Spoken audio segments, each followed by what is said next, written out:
UNICEF, DPS, Task Force Kassai Oriental, dans la salle Mpokolo Wamoyo du 24 au 28 janvier 2024 en Bujimaï.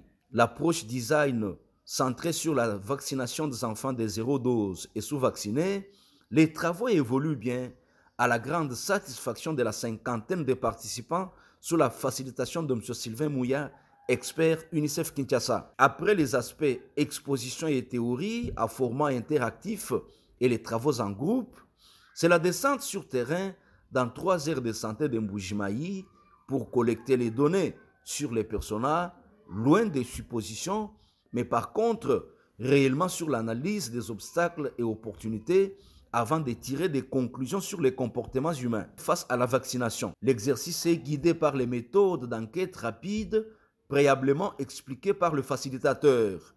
Les travaux en groupe suivis de la mise en commun.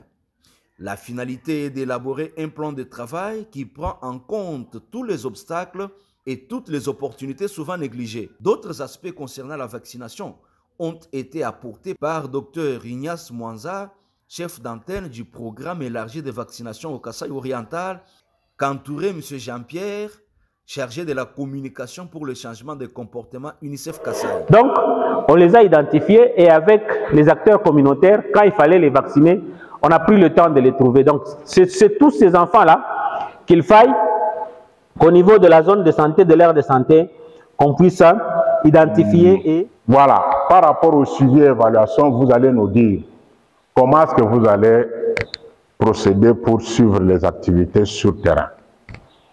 Ça, c'est vous. Ça doit être toujours décrit dans le plan de communication. Et nous, on va vous lire pour comprendre quels sont les mécanismes mis en place par rapport au suivi des activités sur terrain.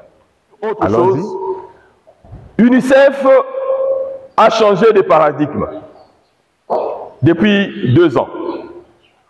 On ne parle plus de la C4D. Vous avez connu qu'on parlait de la C4D, n'est-ce pas? Avant de clore l'atelier, Dr Nestor Chitekou Kaboto, chef de division provinciale de la santé, a recommandé aux participants d'aller mettre en pratique la nouvelle approche. Alors, vous les 3 zones de santé qui êtes ici,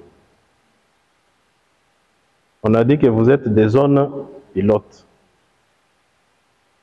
Nous voulons que vous puissiez vous approprier de cette activité.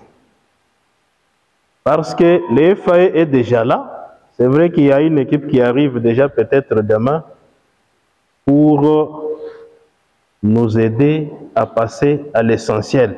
Mais vous déjà, vous commencez l'essentiel parce que, à entendre parler, on va passer à l'identification des enfants 0 dose et les sous-vaccinés pour arriver à mener ces enfants à bénéficier de leur vaccin. L'atelier dont la démarche finale est de rectifier les tirs afin d'accroître la participation des acteurs en vue d'atteindre 90% d'enfants vaccinés au Kassai Oriental, cet atelier a fermé ses portes dimanche 28 janvier 2024. Il peut nous aider à la recherche aussi